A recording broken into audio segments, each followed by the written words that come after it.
Right now, we are gonna bring in my friend, it's a journalist that I respect and love being able to have him on the show to talk about everything news that's going on around you right now. David Dennis Jr., senior culture editor at News One. David, good evening. Hello, thanks for having me. Thanks for being here. All right, let's get right into it. We spent a little bit of the last hour talking about the police officer shooting and killing ATATIANA Jefferson in Fort Worth, Texas. What were your thoughts when you first heard this? Did you see the video? I have not brought myself to watch the video. I know what happens. Obviously, I feel like as Black people, we can sort of take a little break from watching these. We've been inundated with endless videos of police killing Black folks pretty much since at least 2014. I've taken a little bit of liberty to provide some self-care myself and avoid these dash cam videos, but I do know what happened that night, unfortunately. There is a lot of talk from people who are saying, Black people can't call the police, we can't call the police, but listen, and there is absolutely an issue of certain people calling the police on Black people for just living their lives and knowing the danger that puts them in. But Black people cannot be exempt from ever needing the police. And a wellness check when your neighbor's door is open and it's dark outside, that should be something that you feel safe doing, right?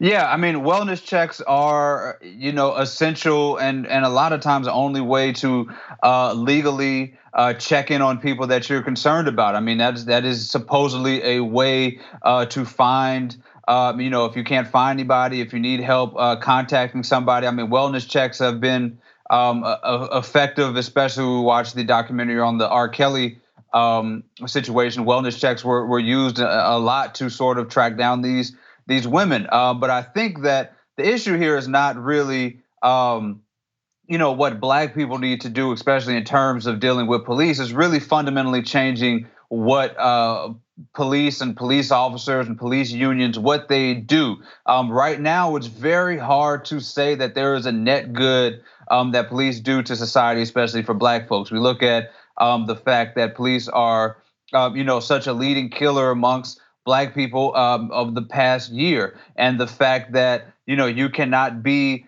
in your home playing video games, you cannot be in your house eating ice cream without the threat of police killing you. It should not be this way. We should be able to use wellness checks to check on loved ones without being worried that they are killed. And sometimes the onus gets put on Black people to sort of adjust to police, when really we should be talking about the fundamental change that need to happen with these officers and with these police stations, with the whole idea of policing in America. I mean, you have a brother who lived, her neighbor who was wrought with guilt for calling the police. Like, that is ridiculous that he has to deal with that guilt. And he did the right thing, what is supposed to be the right thing. But sadly, the state of police right now is it's a danger to Black folks. Speaking of that and like the change that's necessary, the police chief's response took me back a little bit. That was something that I haven't seen in any of the press conferences after a police officer shoots and kills an unarmed person, an innocent person. Were you surprised by the reaction from the police chief? Like, hey, he's not cooperating. I would have fired him. He quit before I could fire him. We have reported this to the FBI for their investigation. We're gonna continue our investigation. No one would look at that video and think that this officer did not act inappropriately, condemning the video, condemning the officer's behavior, speaking her name, the victim's name over and over and over again. Were you surprised by that?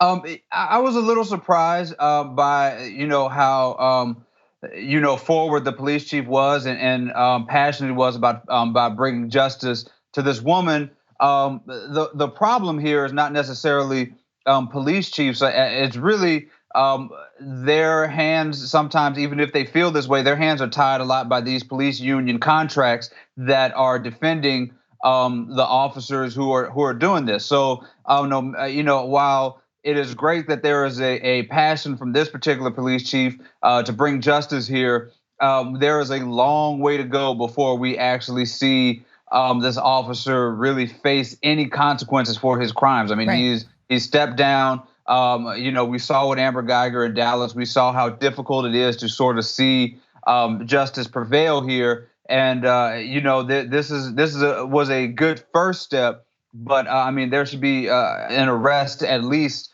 at this point. And let's talk about Amber Geiger. So this happened just days after Fort Worth and Dallas are right next to each other. Everyone knows that. And this happened days after she was sentenced to 10 years in prison for the murder of Botham Jean. And the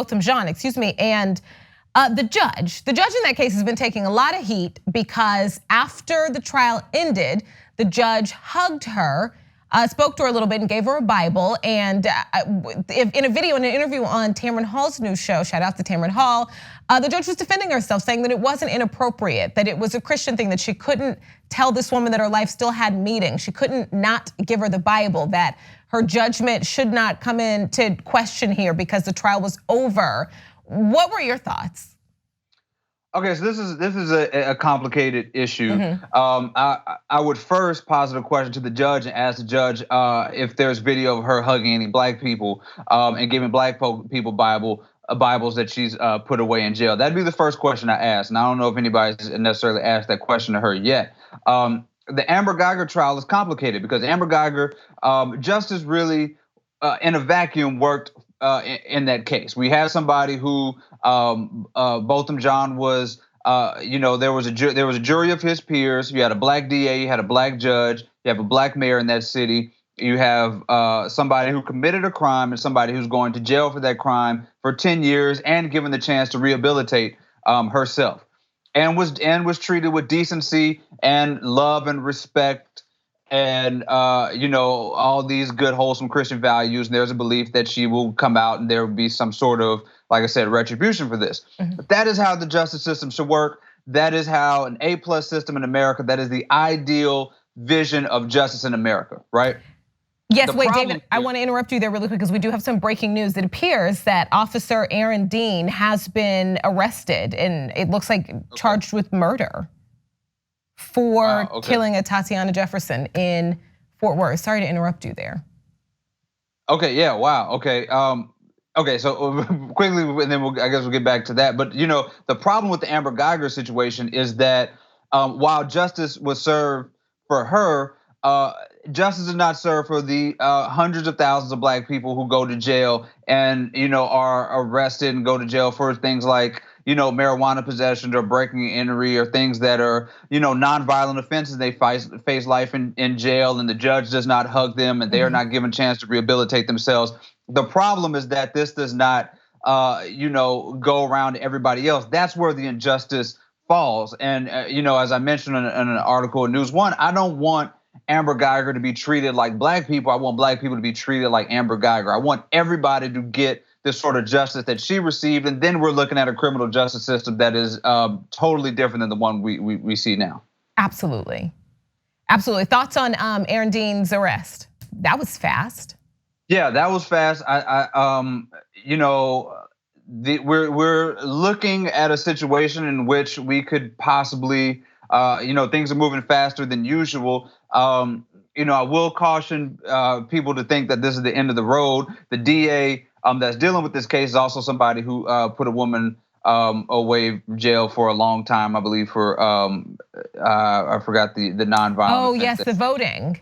Yeah, for voting in the wrong district. So there are going to be a lot of lenses on this case. Like I said, there is a lot of stuff working against the idea of police ever finding getting having to go to jail for these crimes that they commit. However, the Dallas areas had 7 police officers charged since 2013, which is more than any other area in the country. So there is some hope to be had that there can be some justice here. But as we've learned, there's a good reason for us to be skeptical of this stuff happening. Absolutely. Okay, in our last couple minutes, I want to celebrate you a little bit. And I know you may not be able to tell us much, but I know you have some good news. You have a book on the way, right? What can you tell us? Congratulations.